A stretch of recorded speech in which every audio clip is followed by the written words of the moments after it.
धुरंधर 2 कोई एंटरटेनमेंट के मकसद से बनाई गई फिल्म नहीं है। ये बीजेपी की सबसे एक्सपेंसिव इलेक्शन एडवर्टाइजमेंट। क्या ये क्या बक रहे हो? वो भी एक इंटरवल के साथ। नॉर्मली एड्स को स्किप किया जाता है, लेकिन इस एड को 500 रुपए देकर आप खुद थिएटर में देखने जा सकते हो। जली ना, तेरी भी जली ना। और ये मैं नहीं कह रहा हूं, खुद बीजेपी के चीफ मिनिस्टर कह रहे हैं। आसाम के सीएम हिमंता बिस्वा शर्मा ने सॉलिड जली है भाई इन सब की, सॉलिड। आपको क्या लगता है इस हमाम में यही अकेले हैं जो नंगे हैं?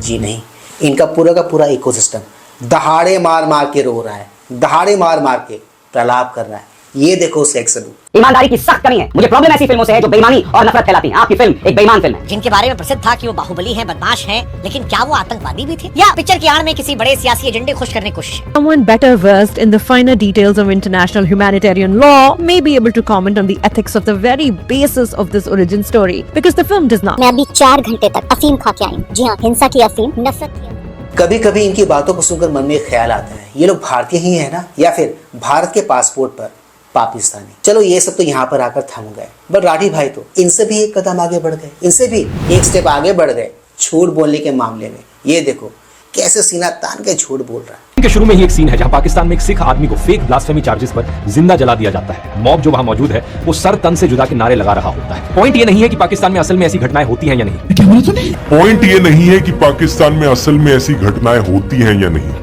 क्या बात कर रहे हैं? पॉइंट ये है कि अगर बीजेपी की एडवर्टाइजमेंट करनी है तो उसमें मूड सेट हिंदू मुसलमान के बीच नफरत फैलाते। मुझे ऐसा लगता है रठिया भाई ने अपने पाकि फैंस को खुश करने के लिए ये वीडियो बनाया है, जो धुरंधर 2 को देख लेने के बाद दुखी हो गए थे, जिनका दिल टूट गया था। अगर आप गौर करोगे तो भाई के इस वीडियो में भारत के नैरेटिव को पुश करने वाला कोई भी पॉइंट नहीं था। इस जमरुद्दीन से बेहतर तो ये पाकि है, जो कम से कम मान तो रहे हैं कि उस फिल्म में जो भी दिखाया गया है वो सही दिखाया गया है। जिस तरह ये दिखाया गया कि बड़े साहब जो हैं वो दाऊद इब्राहिम ऐसे, तो उन्होंने स्टेट के ऊपर रिस्पांसिबिलिटी पाकिस्तान के नहीं डाली। हाँ, तो ये आई एम ट्राइंग DGISI को रगड़ दिया, साथ ही आसिम मुनीर को भी रगड़ दिया। हाँ, आसिम मुनीर जब वो DGISI इजराइलियों को बेच रहा था, हाँ, एसेट्स, लेकिन जब आप देखिएगा अगर बाकी चीजें हकीकत है तो ये कहाँ से पकड़ के ले आए हैं बातें? कुछ तो है बिहाइंड द सीन्स जो हमें नहीं देखा ना आप सबने पाकियों ने कैसे भाई का फैक्ट चेक कर दिया। और जिस तबके को खुश करने के लिए भाई ने अपना ये वीडियो बनाया था, वही तबका अब भाई को जम के गरिया रहा है। क्या कमेंट सेक्शन, क्या सोशल मीडिया, हर तरफ वही वीडियो वायरल हो रहे हैं जहां पर ये भाई गाली खा रहे हैं। हर स्मार्ट एड अपना प्रोडक्ट बेचने से पहले ऑडियंस का मूड सेट करती है, और बीजेपी की इस एड में मुसलमानों को बारबैरिक दिखाया जाता है। और बीजेपी की इस एड में मुसलमानों को बारबैरिक दिखाया जाता है। हम तो खुद मुसलमान, हमारा कोई दिक्कत ना, हम तो देखना है। 5 जने आए हम देखने, 5 जने। मुस्लिमों को दिक्कत नहीं, हमें नहीं है। कह रहे हैं कि भाई विरोध में ऐसा है। नहीं। हाँ भैया, क्या नाम है आपका? अकदस। आपको कैसी लगी मूवी? एक नंबर। धुरंधर भी देखे, धुरंधर 2 भी, धुरंधर 3 भी देखे। और बीजेपी की इस एड में मुसलमानों को बारबैरिक दिखाया जाता है।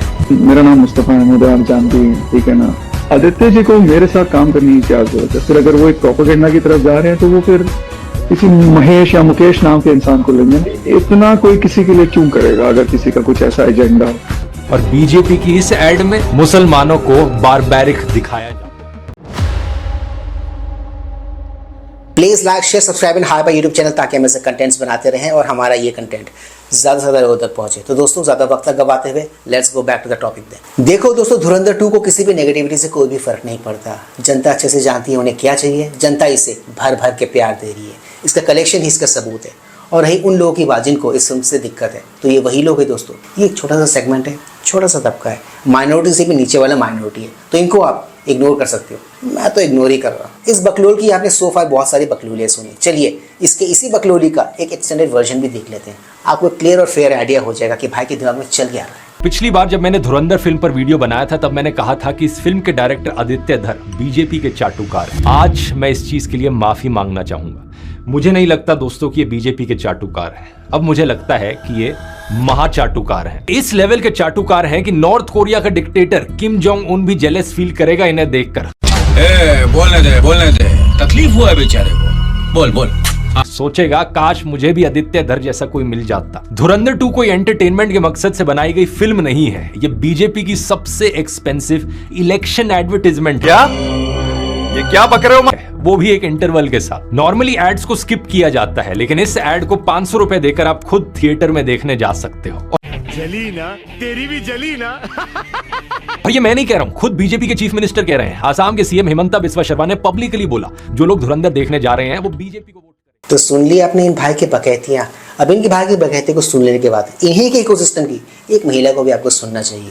One of the other accompanying controversies, and this one was from those who did not like the film, was to suggest that it was anti-Muslim. Now, I watched the film with two Muslim friends who loved it and enjoyed it as much as I did. And I found it really bizarre that a film that actually calls out Pakistan's patronage of terrorism should be conflated in any way with India's Muslims. I actually think that that's a disservice to Indian Muslims to use them interchangeably somehow with Pakistan and the Pakistan state.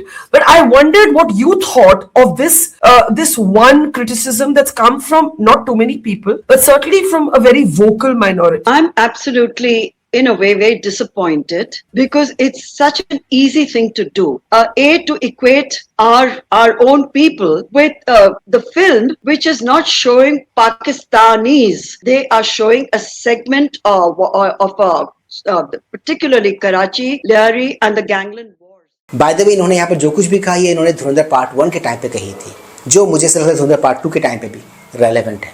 Basically इनके कहने का मतलब और crux यही था कि film को film की तरह ही लो, अगर आपको पसंद नहीं है तो जाके मत देखो। कितना मुश्किल है ऐसा करना। वो अलग बात है, शोभा डे का विचार जो है वो पार्ट 2 देखने के बाद थोड़ा बदल गया, वो सिमिलर से पार्ट 1 जैसा नहीं है। खैर, एक कहावत है कुत्ते की टेढ़ी दुम कभी भी सीधी नहीं हो सकती, और ये भाई वही वाली दुम है। ध्रुव राठी से किसी भी सेंसिबल बात की, लॉजिकल बात की उम्मीद रखना इज लाइक कटहल के पेड़ पे आम उगाना, जो कि होता नहीं है प्रैक्टिकली। ध्रुव राठी जैसे और भी दोगले हैं इस देश में, उन सब के दोगलेपन को शहजाद पुनावाला ने बहुत ही अच्छे से डिकोड किया, बहुत ही अच्छे से इनफैक्ट एक्सपोज किया है एक अलग डिबेट शो में। आपको इनकी ये बातें सुननी ही चाहिए, इंपॉर्टेंट है। राकेश जी, मैं आपका बहुत बड़ा फैन रहा हूं और बहुत शुरू से रहा हूं। आप बहुत अच्छे एक्टर हैं और हमने लेकिन इस फिल्म में जो आपने जिस तरीके से अदाकारी करी और आपने पार्टिसिपेट किया, मुझे बड़ा ऑब्जेक्शन है और बड़ा डिसअपॉइंट हुआ। एक फैन डिसअपॉइंट हुआ है क्योंकि मुझे लगा था कि आप उनके फैन नहीं है, कई और फैन बन गए। आपकी अंतरात्मा कहां गई थी जब आप स्क्रिप्ट को सुन रहे थे? क्या आपको नहीं लग रहा था कि ये प्रोपेगेंडा फिल्म है? लेकिन मेरे हिसाब से